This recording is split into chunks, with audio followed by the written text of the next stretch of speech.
Sometimes the faction building alone is enough to sell me on a replay. This one in particular is Slaanesh versus Grand Cathay. It's definitely an interesting one. Cathay is considered widely to be one of the best land battle factions. Many people would consider Slaanesh to be among the worst. I probably would not include myself in that group, but some people do believe that. That said, it's an interesting matchup specifically for a few reasons. I mean, Slaanesh's speed and armor piercing certainly presents some problems for Cathay, although their own survivability, forgiveness, in terms of, their units just being cheap and tanky to a degree and able to take a beating and, heal and everything. It's an interesting one. Likewise, flying tools for Cathay can be situationally good, although the sky junks are very expensive.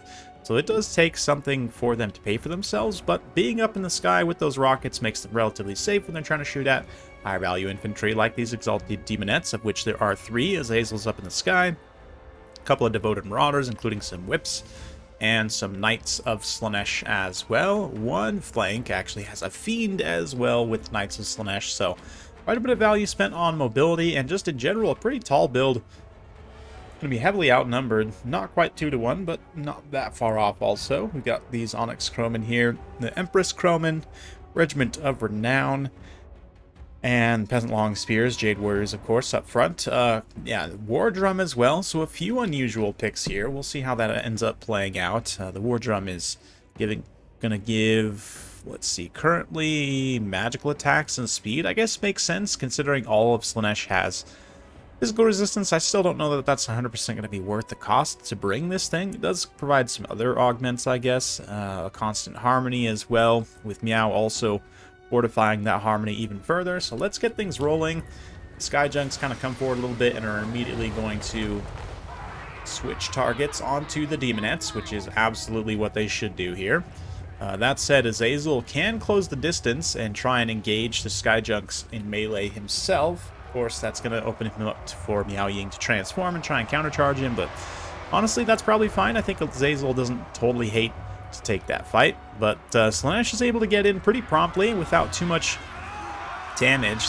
So now it's kind of a DPS speed race, right? Like, can Slaanesh get in here and effectively break these Cathay units before they themselves take too much damage from, nice little grenade drop from the Crowman there. They're going to now rear charge in, and yeah, when they're all grouped up like that, one volley point blank of the rockets can do extreme damage to the Exalted Demonettes. So it's definitely going to be a race to the finish here, but little lash there, and already some of Cathay's flanks are crumbling. This one here, we see the Chaos Knights of Slaanesh, Bringers of Beguilement, lots of value, just piles immediately to one vicinity, and then breaks through. Kind of classic concentration of resources there. Going to push these Iron Hails, Peasant Longbowmen, Peasant Archers.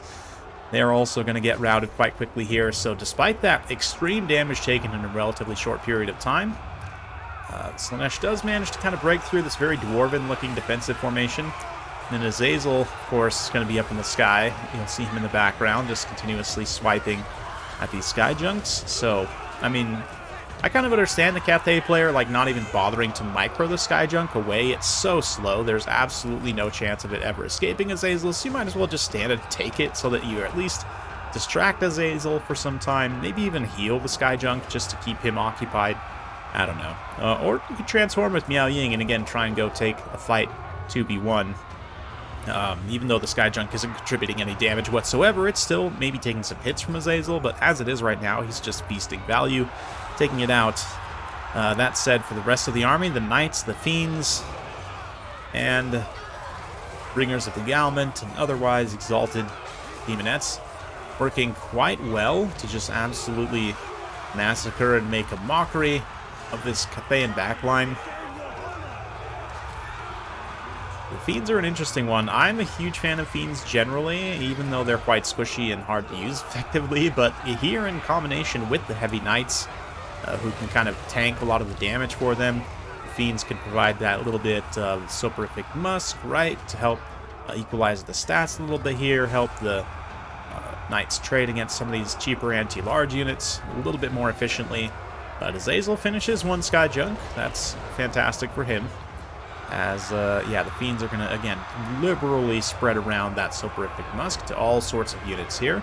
Bringers of Beguilement also barely hanging on to their leadership, but This doesn't matter too much. Frontline fight has actually been going okay. The support Slaanesh has had has managed to equalize things between the Devoted Marauders and the Jade Warriors here.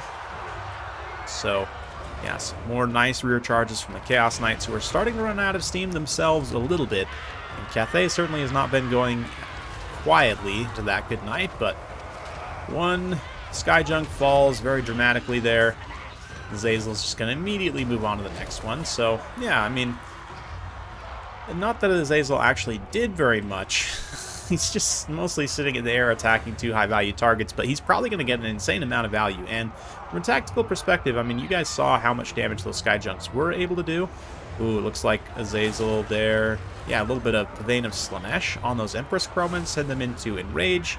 Also do some damage to them. A little bit of Earthblood there from Meow. I don't know why, again, she doesn't just transform. Considering how much damage Azazel has taken, even just fighting the Crowmen and the Sky Junk, you would think, you know, if Miao Ying had transformed and actually tried to engage in that fight, likely would have gone much better for Cathay. I mean, I don't know that she's been contributing a lot of value on the ground. Hasn't really been in combat much, mostly just providing spells and harmony, which is fine, but you're missing out on a lot of Meow's power if you're not using her in melee, like any of the dragon siblings that's true of, obviously. They are quite strong combatants, so again, I don't totally agree with that, but it is what it is. Junk will get at least a couple of rockets off there. But, yeah, Fiends, Chaos Knights, starting to shatter some units, and it's going to come down pretty much just to, yeah, the Sky Junk, and then, of course, the Unbreakable Drum. Meow herself. Although, I don't know, maybe Meow still just wins this, so if Azazel's taking too much damage and can't outduel her. But finally, Miao Ying's going to go ahead and transform. A little bit late, I guess, but better late than never. Finally, we'll actually start to attack Azazel, and I guess this was maybe the plan if she did so, was just to have Azazel kind of kite here. But again, you'd be buying a lot of time for the Sky Junks to actually use their ammunition. If Azazel's getting chased around by Meow, he can still come in here and get some cheeky charges. He's outmaneuvering, but then Meow charges down onto the ground, perhaps looking to get a terror route on a lot of these very tattered Slaanesh units, bail out the War Drum, make sure it stays alive here. So, despite everything, Cathay is actually not in a terrible position here, and in fact, balance of power-wise, it says they're quite favored, which is super interesting, just, I guess, purely because Meow still has so much HP. But, oof, yeah, that Sky Junk really needs to go, so that Azazel can go fight while he still has some kind of support on the ground. The trusty Fiends sticking around, providing that soporific musk on Meow, and it looks like the Vein of Slaanesh, or Fascination rather, are going to be used on her to try and send her into an Enrage as Azazel himself charges in. Keep her from using any abilities or anything else. Looks like we got some Devoted Marauders coming back in as well.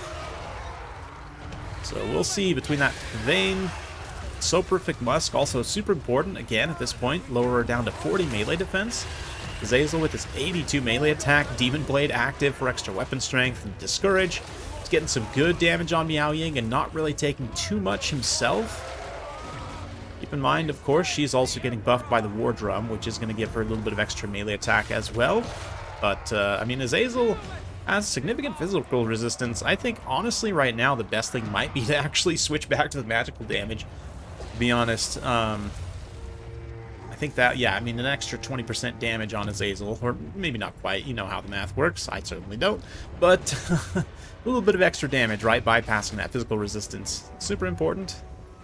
Instead, going to switch to armor now. Okay, up to 124 armor. I guess to a degree it makes sense, but at the same time, it's Azazel's armor piercing, as are the Fiends, but the Fiends themselves, they're about to go, which means that Soporific Musk is also going to go. See here, Azazel, it's all about the positioning and the charges, how the engagements play out at this point. Azazel circling charge. Wow, look at that beautiful kind of dance these two are doing as Miao Ying tries her best not to get rear charged as she fights these Devoted Marauders. Azazel having a hard time finding a decent charge angle. Finally there, commits to a really nice rear charge. Ooh, something weird happening with that animation. That Marauder gets stretched out to oblivion. But another Fascination there. This time, no, actual Pavane.